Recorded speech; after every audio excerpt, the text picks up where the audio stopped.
What about the confidence course? The confidence course, I didn't get to do the first time around because I was light duty because of bronchitis. But the second time around, what it is just a bunch of different obstacles. Like the tower, which is, it's just like a 5-story tower, and there's no ledges there's ledges, but there's nothing to climb on.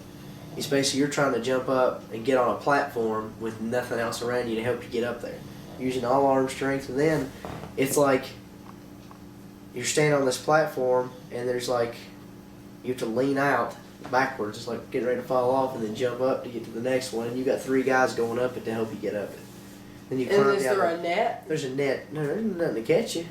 There's a net on the other side. What if you fell and hurt yourself, Andrew? When you fell and hurt yourself. They're putting pads out there now, but you got to think they just added pads because Mothers of America's starting to get involved.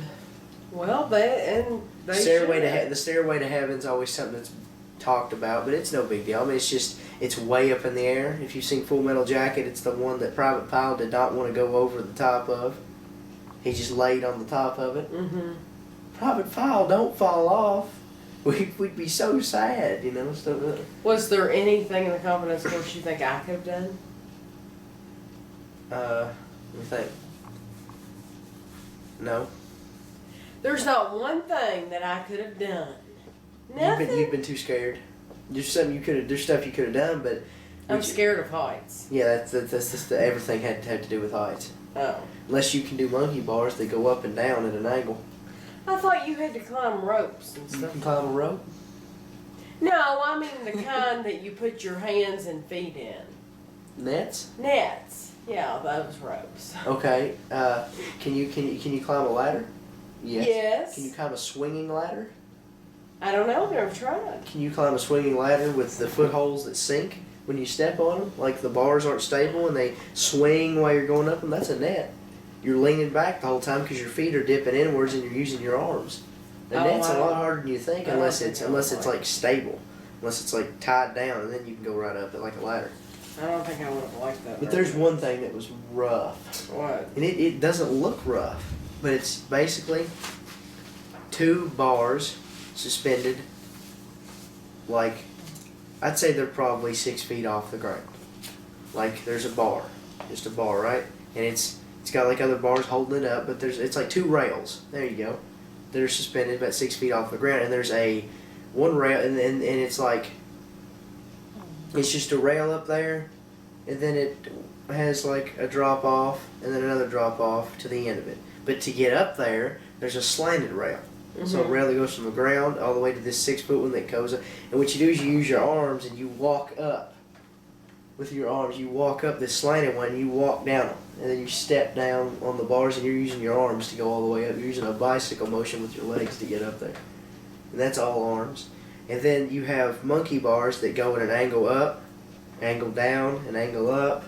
And that's pretty rough. And then we had to do one that was like a big wall of bars that was like this. And you're doing monkey bars straight up. Like you're going up, and then you're grabbing way this way to grab the next one. Mm-hmm. And you're going backwards at an angle, upwards. Sounds right. And then you have to go through and then climb down. But wait, my legs. We're gonna have to talk more quickly, or our second battery's gonna run out. Okay, can you talk about swim week? 32 minutes. Can you talk about swim week? Oh goodness, swim week was awful. I want Mama to say hi to me. Say hello to the people out there and tell them, say, this is my voice. Oh goodness. Okay, tell me about swim week. Swim week was awful. Because awful? You're a good swimmer though. I swim like a fish, underwater, but you're not allowed to go underwater. Oh. You have to swim on top of the water. You have to keep your head above water at all times. And there's only, certain kinds of swim techniques you can use. Yeah. There you go. There's only certain types of swim techniques you can use. You have to do like a breaststroke, but your head has to stay above the water. You can't put your head down and swim out. You have to keep it up. You can do a doggy paddle, which you're wearing full camis, so that gets very tiring very, very fast because it feels like you're swimming through like Jello, because it's so the water feels so thick with that stuff on. And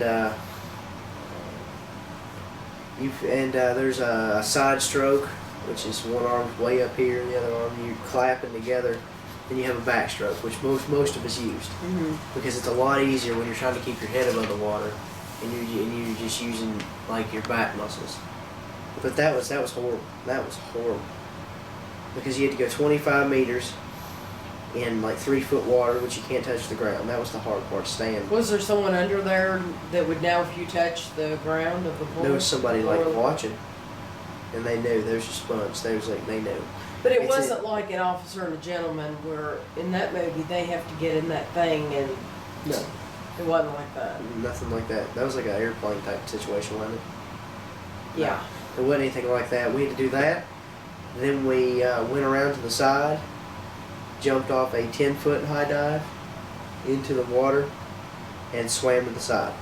That's all that was. And then you had to do a 4-minute survival, which you jumped in the deep end and you had to keep your head above water for 4 minutes. And some people think, well, I could just sit there and kick around for 4 minutes. No, you can't.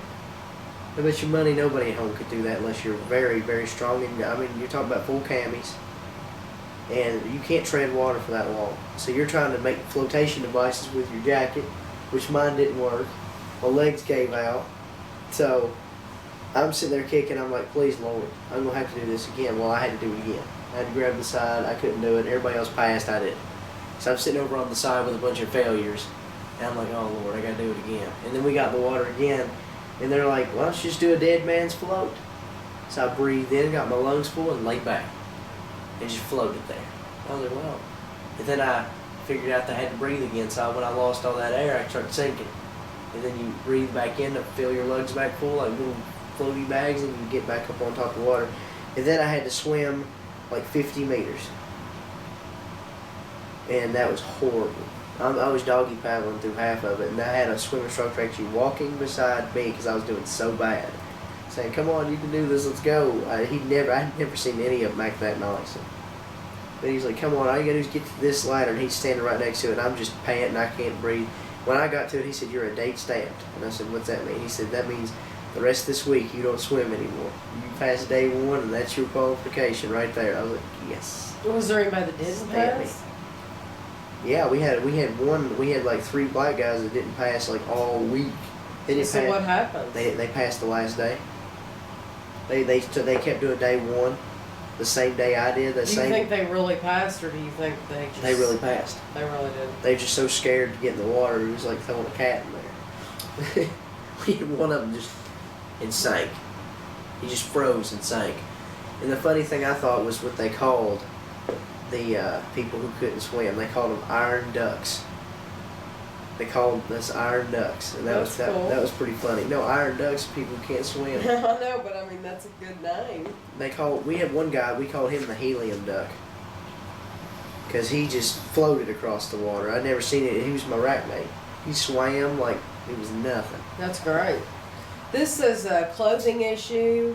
That was when we got our dress uniforms. They called it 01 or 02 or 03. Was that a big deal? Well, yeah, we were getting in there. It was like another step. It's like, yeah, we're getting our dress uniforms. That shows us we're getting in there. And it says inoculations then. So you got more shots? And just another line full of shots. Did you have to get another one in your bottom? Nope, you don't have to get any in your bottom. You just get a couple in your arms. You might have to do that little snuff one I had to do. What about grass week? What you do is you do a 6-mile hike out to the rifle range. You live in another barracks just like the one you left, but there's no officers out there. There's no one to stop quarterdecking. There's no one to stop the PT. Usually officers would come along, or your senior drill instructor would come along and say, stop by, sir, good afternoon, sir, you can't breathe. You're like, thank you, God, he stopped it. Go away. There's always someone who would stop the pain, you know? But out there was no one, because nobody could hear you. You're out in the middle of nowhere now. But then grass week is where you learn everything there is to know about the rifle. There's these little huts outside, which they sound bad, but they're not. They're like little stadium things with a roof and a couple walls, like 2 walls, and the rest of it's open. and it was pretty nice out there most days. We had a beanie and gloves, so we were nice and toasty, and you just feel like falling asleep in there too, which a lot of them did. But we had a PMI, which is a primary weapons instructor, I think. PMI, primary marksmanship instructor, sorry. And he taught us everything there was to know about the weapon, and he was hilarious because he had a fetish for midgets. A fetish? A fetish for midgets, and he likes to talk about it. He brought a picture of one in, and he hung her up and said, "There's your motivation, right there." He said, "I'd leave my wife for a midget any day." He just said, but he was hilarious. Did you have to learn that thing that says, No, this is this my is my rifle. There are many like this one is mine. You didn't have to No. learn that? And I already know it, but I don't have to learn it. Nope. You know it. He says, I know it. I know it from Full Metal Jacket, and I know it from a movie called Jarhead. I've They never just say it seen there Jarhead. too. You don't want to see Jarhead. Yes, I do. Why do I not want to Because see it's it? raunchy. Oh, you're raunchy. Well, in basic, it's very raunchy because everything that has to do with a rifle is related to sex. Everything. Especially since we're males. Do they mean to do it that way? Yeah. Okay. Because that's what they teach you to do everything. Okay, like what? Uh, Give an example. gosh, how can I... You want me to pause it? Because we're going to run out of time if you don't. No, I'm just trying to think of different things. I really can't think of anything right now. I mean, but it's pretty simple if you think of a rifle. I mean, it's just different things. I can't remember anything right now. If I remember, I'll bring it up. What about Team Week? Well, you missed rifle range week. Grass week is learning how to fire the rifle. Firing week is firing the rifle, which you fire it all week. Mm-hmm. And it's just a boring week. You think it'd be fun, but it's not, because all you're doing is firing like a BB gun. It's an M16A2 service rifle. It has barely any kickback, and it's not that loud, and it feels to me like firing a BB gun. Mm-hmm. But Team Week is horrible because they take you to that all-weather training facility y'all were at, Mm-hmm. and they take us there, and they split us up into like 10-man group, 4-man group, whatever.